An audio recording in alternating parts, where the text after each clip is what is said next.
இன்னைக்கான டாபிக் என்ன அப்படின்னா ராகு கேது தோஷம். ராகு கேது தோஷம் இருக்கு அப்படின்னாலே ஒரு பதட்டம் இருக்கும். அதே மாதிரி புதுசா கல்யாணம் பண்ண போறேன், என் பொண்ணுக்கு ஜாதகம் எடுக்கிறேன், இல்லை என் பையனுக்கு ஜாதகம் எடுத்து பெண் பார்க்க போறேன் அப்படின்றவங்க இந்த ராகு கேது தோஷம் ஜாதகத்துல இருக்குன்னா இதே ராகு கேது தோஷம் உள்ள ஜாதகத்தை தான் இணைக்கணும் அப்படின்லாம் சொல்றாங்க இல்லையா? இதெல்லாம் உண்மைதானா? பொதுவா இந்த ராகு கேது அப்படின்னா யாருன்னா, இப்ப இந்த ராகு எதையுமே இரட்டிப்பாக கொடுக்கிறார் இல்லையா?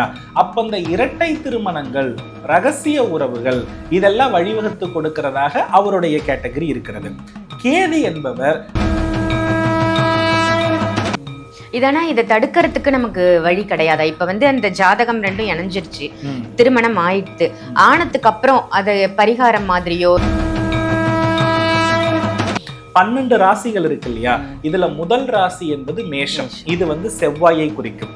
இரண்டாவது ராசி என்பது ரிஷபம், இதோடைய ஓனர் யாருன்னா சுக்கிரன். இதுல நம்ம முன்னோர்கள் என்ன சொல்லியிருக்கிறாங்க அப்படின்னா, அதனால முதல் விஷயத்தை புரிஞ்சுக்கணும். இன்னைக்கு தெரிஞ்சுக்கோங்க ராகு கேது தோஷம்னா என்னன்னா,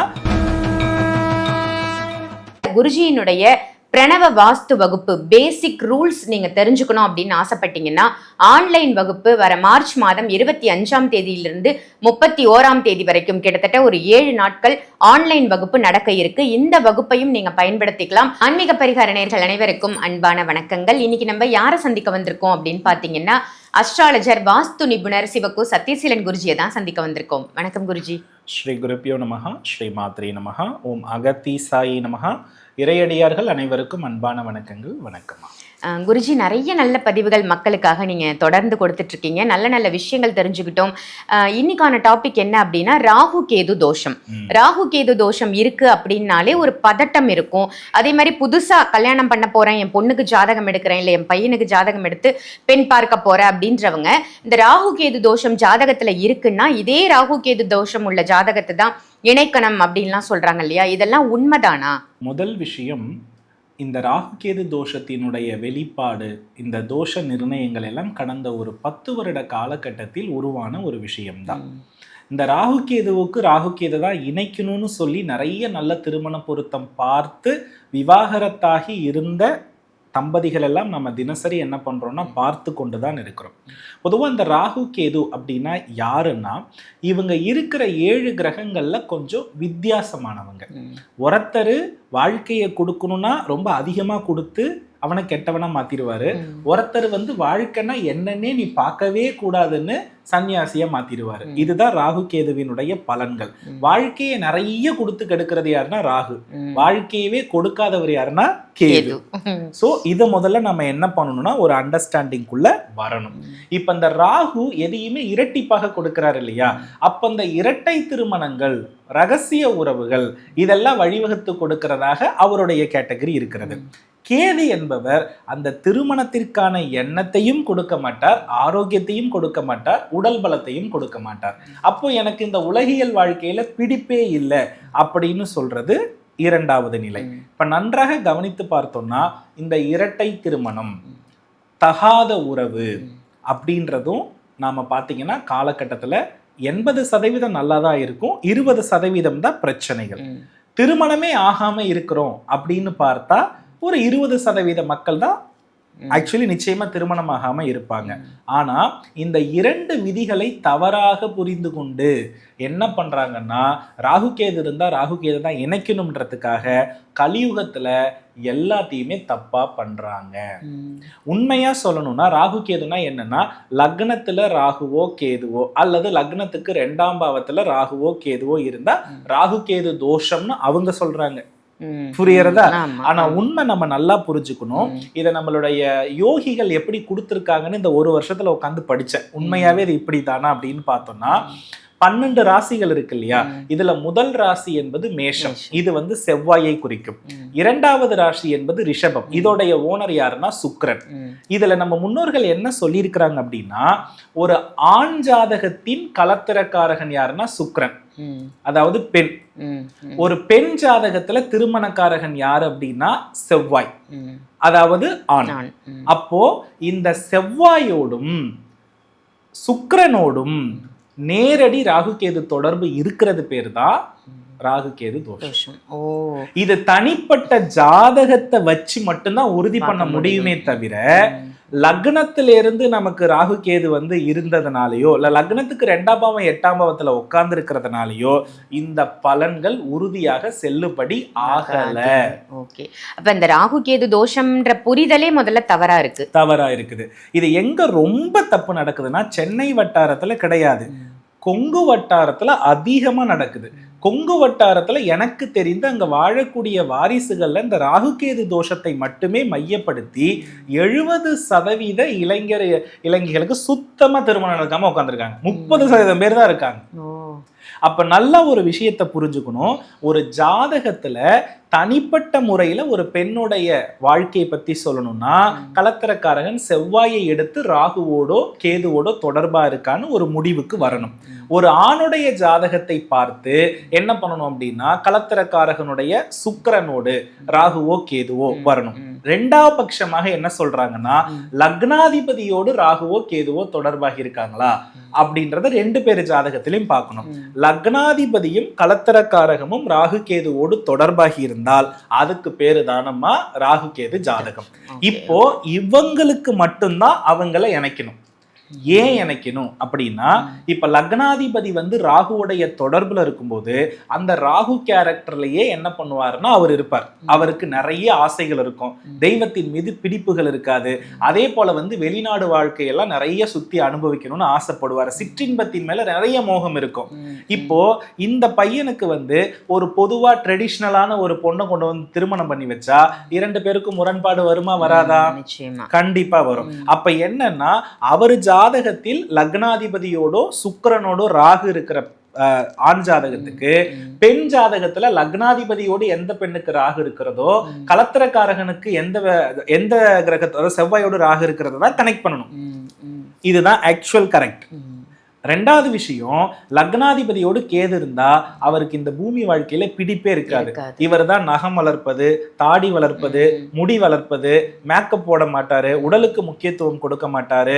ஒரு சன்னியாசி போல பெரும் அளவுல உடம்புல பெரிய நாட்டம் இருக்காது, தெய்வத்தின் மீது நாட்டம் இருக்கும். இவங்களுக்கு பக்தி மட்டும் தனிமை மட்டும் தான் பிரதானம்.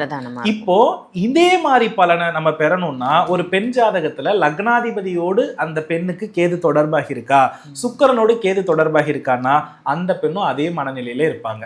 சோ இப்ப இவருக்கும் அவங்களுக்கும் சரியாயிடும். இப்ப ஆசை இல்லாத ஒருத்தருக்கு ஆசை உள்ள ஒரு பெண்ணையோ இளமை உள்ள ஒரு பெண்ணையோ திருமணம் பண்ணி வச்சா முரண்பாடு ஆகும் இல்லையா? இதுதான்மா விஷயம். அப்ப என்னன்னா இததான் நாம வந்து பாத்தீங்கன்னா கிரக பொருத்தம்னு சொல்றோம். இந்த தோஷத்தையே ஒரு ஆண் ஜாதகம்னு வந்தா லக்னாதிபதியையும் சுக்கிரனையும் வச்சுக்கணும், பெண் ஜாதகம் அப்படின்னு வந்தா லக்னாதிபதியையும் செவ்வாயும் வச்சுக்கணும். இதைத்தான் நம்ம பொருத்தியே பார்க்கணும். அததான் காலபுருஷ தத்துவத்துல 1ஆம் பாவம் 2ஆம் பாவம் மேஷம் ரிஷபம், அதே போல 7ஆம் பாவம் 8ஆம் பாவத்துக்கும் அவங்கதான் ஓனர்ஸா வராங்க. ஏன்னா 7ஆம் பாவம் துலாம் சுக்கிரனுக்குரியது, 8ஆம் பாவம் செவ்வாய். அதனாலதான் இந்த 2 பேருமே செவ்வாயும் சுக்கிரனை கலத்திரக்காரகன்னு சொல்லுவோம். இந்த 2 கிரகம் நல்லா இருக்கவங்க வாழ்க்கையில ரொம்ப சூப்பரா இருப்பாங்க. இப்ப என்னன்னா இந்த 2 கிரகமும் இந்த ஜாதகத்துல நல்லா இருந்தும் கூட பெற்றோர்கள் இருக்காங்க தெரியுமா, அவங்கதான் கையிலேயே ஒரு திருமண பொருத்த புத்தகத்தை வச்சுக்கிறாங்க, யூடியூப் பாத்துக்கிறாங்க. நான் பாதி அஸ்ட்ராலஜர் ஆயிடுறாங்க. என்கிட்ட ஜாதகம் வரும்பொழுது எனக்கு கூட அவ்வளவு ஜோதிட விதிகள் தெரியல, அவ்வளவு விதிகளை அவங்க கிட்ட சொல்லி நாம தெரிஞ்சுக்க வேண்டிய நிர்பந்தம் இருக்கிறது. இந்த ஜோதிடத்திலும் பொருத்தத்தின் அடிப்படையில பிள்ளைகளுடைய வாழ்க்கையவே நாசம் பண்ணிடுறாங்க. அப்ப அதனால முதல் விஷயத்தை புரிஞ்சுக்கணும். இன்னைக்கு தெரிஞ்சுக்கோங்க, ராகு கேது தோஷம்னா என்னன்னா லக்னாதிபதியோடும் கலத்திரக்காரகனோடும் ராகு கேது தொடர்பாகி இருப்பது அரிது. இந்த காம்பினேஷன் வந்து ரொம்ப ரொம்ப அரிதானது. இதுல அதிகபட்சம் நம்ம எடுத்து பார்த்தோம்னா ஒரு 30% தான் இருக்கும், 70%க்கு வேற வேற பலன் தான் இருக்கும். சோ இதை புரிந்து கொள்ளாமல் நாம என்ன பண்றோம்னா ராகுக்கு குங்குமம் போடுறது, கேதுவுக்கு குங்குமம் போடுறது, அபிஷேகம் பண்றது நவர். அதனால கிரக பொருத்தம் என்பது இதுதான்மா. இதை நம்ம அடிப்படையில புரிஞ்சுக்கிட்டாலே போதும். சரி, இப்போ இது மாதிரி இருக்குது, ஆனா தப்பா மிக்ஸ் பண்ணிருக்கோம்னா தான் இவங்களுக்குள்ளதான் விவாகரத்து வருது, இவங்களுக்குள்ளதான் மரணம் ஏற்படுறது, இவங்களுக்குள்ளதான் பிரிவுகள் ஏற்படுவது. அப்ப எப்படி வரக்கூடாதுன்னு இருக்கிறதோ அதை இந்த ராகு கேதுவை வந்து 2ஆம் இடத்துல இருந்தா 1ஆம் இடத்துல இருந்தா 7ஆம் இடத்துல இருந்தா 8ஆம் இடத்துல இருந்தான்றத தப்பா புரிஞ்சு இணைச்சு வச்சு வாழ்க்கையவே நாசம் பண்ணிடுறாங்க. இதனா இதை தடுக்கிறதுக்கு நமக்கு வழி கிடையாதா? இப்ப வந்து அந்த ஜாதகம் ரெண்டும் இணைஞ்சிருச்சு, திருமணம் ஆயிடுத்து, ஆனதுக்கு அப்புறம் அது பரிகாரம் மாதிரியோ? உதாரணமா சுக்கிரன் கேது உள்ள ஒரு பெண், ஆண் ஜாதகத்துல லக்னாதிபதியோடு ராகு தொடர்புள்ள ஒரு ஆண், அவருக்கு எப்போதுமே சந்தோஷமா இருக்கிறது மட்டும்தான் பிடிக்கும், சுவாமி கும்பிடுறதே பிடிக்காது. இந்த பெண்ணுக்கு சுவாமி கும்பிடுறது ட்ரெடிஷ்னலா இருக்கிறது தான் பிடிக்கும். ஒண்ணுக்கு ஒண்ணு முரண்படுதா? அப்ப அவங்க நிம்மதியா இருக்க முடியுமா? பிறவி குணத்தை மாற்ற முடியுமா? முடியாது. அப்ப இதற்கு தீர்வுன்னு பார்த்தா விவாகரத்து தான். அதுதானே நடக்கிறது. அப்போ அதனாலதான் வந்து என்னைக்குமே திருமண பொருத்தம் என்பது இருவருடைய குணத்தை அறிந்து இணைக்கிறதுக்கு தான் திருமணம் பொருத்தம். அதனாலதான் காதல் பண்றவங்களுக்கு மாமா பொண்ணுக்கெல்லாம் திருமண பொருத்தம் பார்க்க மாட்டாங்க. காரணம் என்னன்னா அவங்கள பத்தின கேரக்டர் தெரிஞ்சிருக்கும்ல, மனப்பொருத்தம் அப்படின்னு சொல்லிடுவாங்க. அதனால ஒருத்தரை பார்த்து பழகி குணங்களை தெரிந்தவர்களுக்கு திருமண பொருத்தம் அவசியம் இல்லை. அதனால காதல் திருமணத்திற்கு புதுசா நான் திருமண பொருத்தத்துக்கு என்ன பண்ண மாட்டேன், முக்கியத்துவம் கொடுக்க மாட்டேன். சொந்த ரத்தத்துக்கு முக்கியத்துவம் கொடுக்க மாட்டேன். மற்ற எல்லாருக்குமே இதை தெரிஞ்சுக்கிறதுக்கு தான் முக்கியம். ஏன்னா தெரியாத ஒருத்தர் எப்படிப்பட்ட ஆசை உள்ளவர்னு தெரியாது இல்லையா? அப்ப நாம அதை கரெக்டா என்ன பண்ணணும், கனெக்ட் பண்ணி வைக்கணும். சரி குருஜி, நீங்க சொல்ற மாதிரி தான் இருக்கு. இதுக்கு ஏதாவது சொல்யூஷன் இருக்கான்னா அட்ஜஸ்ட்மெண்ட்டை தவிர வேற எதுவுமே சொல்யூஷன் இல்லை. அதை தாண்டி ராகு கேதுக்களுடைய பலம் குறையணும் அப்படின்னு நம்ம ஆசைப்பட்டோம்னா அதற்கு எனக்கு தெரிந்த ஒரு சிறந்த தெய்வம் மாரியம்மன் தான். அதுல குறிப்பா திருவேற்காடு, சமயபுரம், ஒவ்வொரு ஊர்லயும் பிரசித்தி பெற்ற அம்பாள் ஆலயங்கள் இருக்கும் இல்லையா, மாரியம்மன் என்ற பெயர்ல. ஏன்னா மாரினா சந்திரன், ராகு கேதுக்கள் வந்து பாதிக்க வைக்கிறது மனோகாரகனான சந்திரனை தான், சூரியனை தான். அதனாலதான் சூரிய சந்திரர்களை ராகு கேதுக்கள் என்ன பண்றாங்கன்னா கிரகண வாயில என்ன பண்றாங்க, பிடிக்கின்றாங்க. இப்ப மாரியம்மன் அப்படின்னா யாருன்னா அந்த ஊரினுடைய அரசி. ஒவ்வொரு ஊருக்கும் மத்தியமத்துல கிழக்கு நோக்கி என்ன பண்ணுவாங்கன்னா அரைசியாக என்ன பண்ணுவாங்கன்னா வீற்றிருப்பாங்க. அப்போ மாரியம்மனை வழிபட இந்த ராகு கேதுக்கள் நம்மள நெருங்காது. அப்போ எந்த ஊர் மாரியம்மனை நீங்க வழிபட்டாலும் சிறப்பா இருப்பீங்க. திருச்சியில சமயபுரம், சென்னையில திருவேற்காடு கருமாரியம்மன், சேலத்துல வந்து பாத்தீங்கன்னா கோட்டை மாரியம்மன், அதே போல பாத்தீங்கன்னா கோயம்புத்தூர் வட்டாரத்துல பண்ணாரி மாரியம்மன். இப்படி மாரியம்மன் பெயரில் புகழ்பெற்ற இடங்களுக்கு சென்றால் ராகு கேது தோஷத்திலிருந்து விடுதலை ஆயிடலாம். அப்போ இத முதல்ல ஜாதகம் பார்த்து முடிவுக்கு வரணும். அது இருக்குதான்றதை முடிவுபடுத்தணும். சின்ன ஒரு விஷயம் மட்டும் சொல்லிடுறோமா, ராகு கேது இருக்கவங்க எப்படி இருப்பாங்கன்னு. ஒருத்தருக்கு ஆன்மீகத்துல நாட்டமே இல்லை, சிற்றின்பத்துல எல்லா நாட்டமுமே இருக்குன்னா அவரு ராகு பிடி. ஆன்மீகத்தை மட்டுமே வாழ்க்கையா பிடிச்சிட்டு உட்காந்துருக்காங்க, சிற்றின்பம் பக்கம் போகவே இல்லைன்னா அது கேது பிடி. இவ்வளவுதான் சிம்பிளான விஷயம். சோ இதுல ரொம்ப ஓவர் டோஸ் தான் ராகு கேது. கேது ஒரு ஓவர் டோஸ், ராகு ஒரு ஓவர் டோஸ். அதை பேலன்ஸ் பண்ணிட்டா எல்லாமே சரியா இருக்கும். அதற்கு நான் சொன்ன வழிமுறையை ஃபாலோ பண்ணா போதும். இதுக்கப்புறமாவது மக்கள் புரிந்து அவங்களா ராகு கேது தோஷத்தை பார்க்காம ஒரு நல்ல ஜோதிடரை அணுகி தெரிந்து கொள்ளட்டும். நிச்சயமா. ஏன்னா தவறான புரிதல்கள் வந்து நிறைய இருக்கிறதால தான் இந்த மாதிரி பிரச்சனைகள் வருது. இப்ப நிறைய நம்ம பாக்குறோம், கோர்ட் கேஸ் வழக்குல எத்தனை பேரு சிக்கி தவிக்கிறாங்க, எத்தனை பேர் விவாகரத்தாயி அவங்க பசங்க எவ்வளோ கஷ்டப்படுறாங்க, சின்ன சின்ன பிள்ளைகள்லாம் எவ்வளோ கஷ்டப்படுது அப்படின்னு.